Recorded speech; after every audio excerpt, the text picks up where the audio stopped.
الحمد لله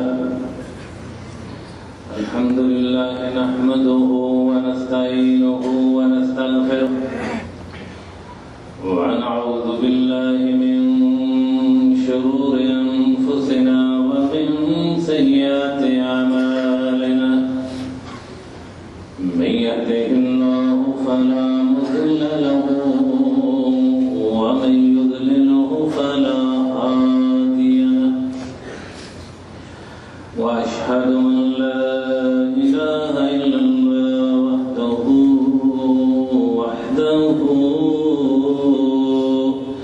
وحده لا شريك له وأشهد أن محمدا عبده ورسوله أعوذ بالله من الشيطان الرجيم بسم الله الرحمن الرحيم من الذين فرقوا دينهم وكانوا شيعا كل حزب بما لديهم فرحون ان لوگوں میں سے جنہوں نے اپنے دین کو ٹکڑے ٹکڑے کر دیا اور خود بھی گروہ گروہ ہو گئے، ہر گروہ اس چیز پر جو اس کے پاس ہے فخر کر رہا ہے اور اسی میں وہ مگن ہے۔ حمد ثنائے اللہ جل شانہ کے لیے، درود و سلام سید الانبیاء امام المرسلین حضرت محمد صلی اللہ علیہ وسلم۔ آج ہم آپ کی خدمت میں مختصر سے اس وقت میں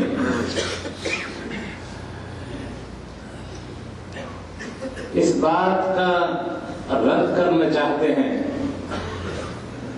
کہ جو آج سے کئی سال پہلے طاہر القادری صاحب نے ایک تقریر کی اور اس میں انہوں نے یہ ثابت کیا کہ امت مسلمہ میں شرک نہیں، مسلمان ہونے کے بعد شرک نہیں ہو رہا۔ اس پر انہوں نے لمبے چوڑے دلائل دیے۔ ہم نے اس تقریر کو بے شمار دفعہ سنا اور اپنے مکتب سے اس کے جواب کی اجازت طلب کی، تو انہوں نے کہا کہ جواب ایسا نہیں ہونا چاہیے کہ جس میں ہجوم ہو، حملے ہو۔ جواب ایک تو قرآن و حدیث کی روشنی میں ہو، پہلی شرط، اور دوسرا کسی کو برا بھلا نہیں کہنا۔ حالانکہ انہوں نے اپنی تقریروں میں ایک تقریر میں کہتے ہیں کہ نجد میں ایک شخص ہوا، میں اس کا نام لینا نہیں چاہتا اس ڈر سے کہ کہیں میری زبان ناپاک نہ ہو جائے۔ اس سے مراد، ان کے اس جملے سے مراد وہ شخص شیخ محمد بن عبد الوہاب رحمہ اللہ۔ اور یاد رکھو کہ آپ اس شہر کے پڑوس میں زندگی بسر کر رہے ہیں جس کو دریا کہتے ہیں، اور شیخ نے اسی ذریعے سے اپنی دعوت توحید کا آغاز کیا۔ اور میرے اوپر بالخصوص یہ بات واجب اور فرض تھی کہ میں ان کی اس تقریر کا جواب دوں، کیونکہ میں نے بھی اپنی دعوت کا آغاز اسی شہر ذریعے سے کیا اور اللہ کی توفیق سے اسی مسجد سے کیا جہاں سے شیخ شروع ہوئے۔ وہ اس اپنے دعوے کے ثبوت کے لیے جو دلیل لائے ہیں وہ سنیے. کہتے ہیں کہ حضرت عقبہ بن عامر رضی اللہ تعالیٰ عنہ کہتے ہیں کہ میں نے اللہ کے نبی کو یہ فرماتے سنا. آپ نے فرمایا کہ واللہ ما اخاف علیکم ان تشرکوا بعدی ولكن اخاف علیکم ان تنافسوا فیہا.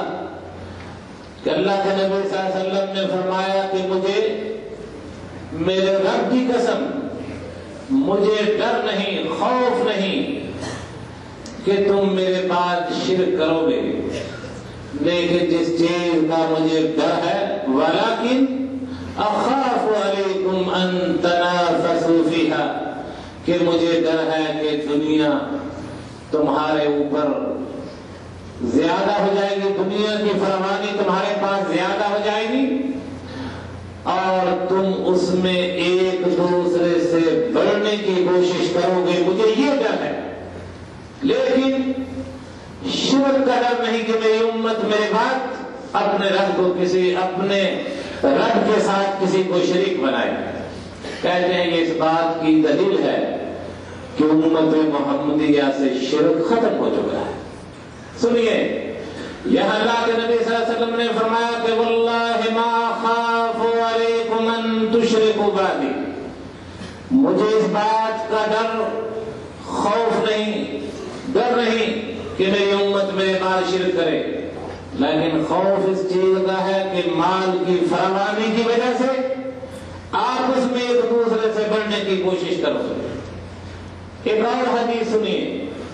پہلی حدیث میں فرمایا واللہ، اس حدیث میں اللہ کے نبی فرماتے ہیں فواللہ ما الفقر اخشى علیکم، پس مجھے میرے رب کی قسم، اللہ کے رسول صلی اللہ علیہ وسلم فرماتے ہیں کہ مجھے ڈر نہیں کہ تم فقیر ہو جاؤ گے. ما الفقر اخشى علیکم، غربت اور فقیری کا مجھے تمہارے اوپر ڈر نہیں، ولکنی اخشى علیکم ان تبسط الدنیا علیکم کما بسطت علی من کان قبلکم فتنافسوها کما تنافسوها وتہلککم کما اہلکتکم.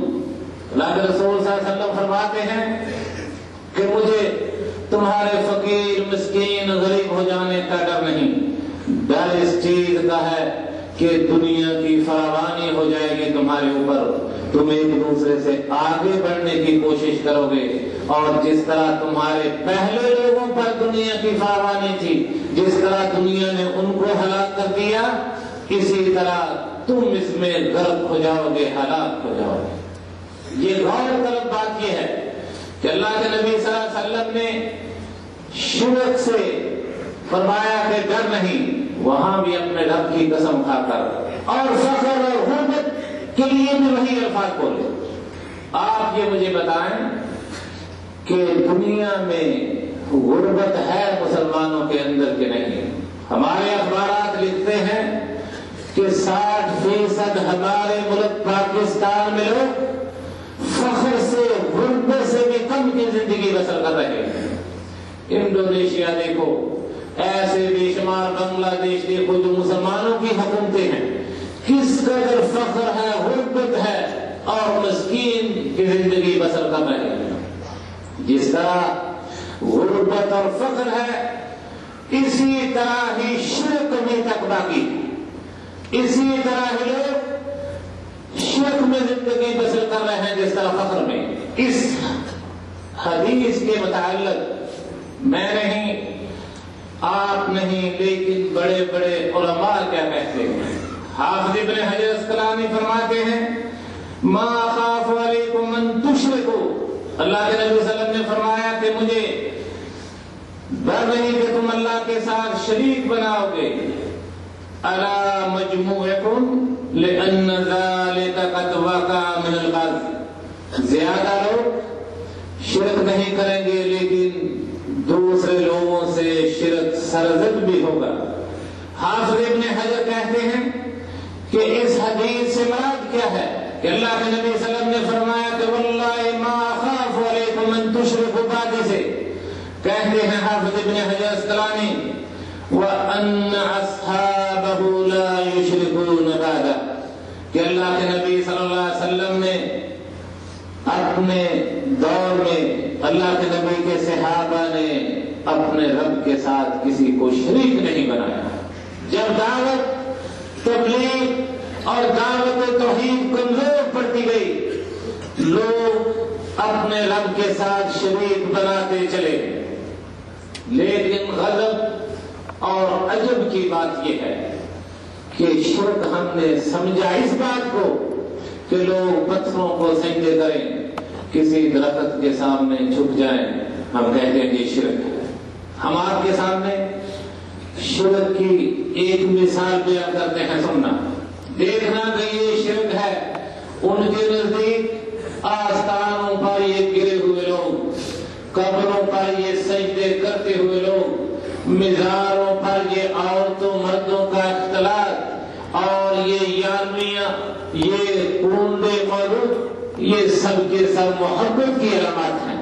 دیکھو ذرا, آج سے تقریباً 10-11 سال پہلے اخبار میں ایک مضمون چھپا.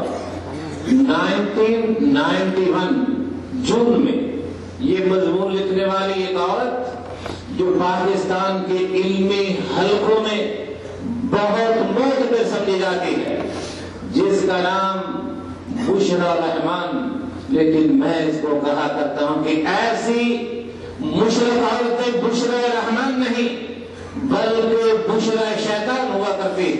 دیکھو اس کی بات, کہنے اپنے مضمون کا عنوان رکھا مرکز تجلیات. کہتے انشاءاللہ یہ دوبارہ ہرا رہے. علی حجویری رحمت اللہ علیہ کی قبر کی طرف اشارہ کر کے کہتی ہے, کہتے حضرت داتا گنج بخش فیض عالم جیسی ہستیاں ہر زمانے اور ہر صدی کی ضرورت ہوا کرتی ہیں, اور ہر زمانے اور ہر صدی پر محیط ہوتی ہیں. اللہ کی قدرت کے جلوے ان کے مقدس مزار کے آس پاس بکھرے نظر آتے ہیں.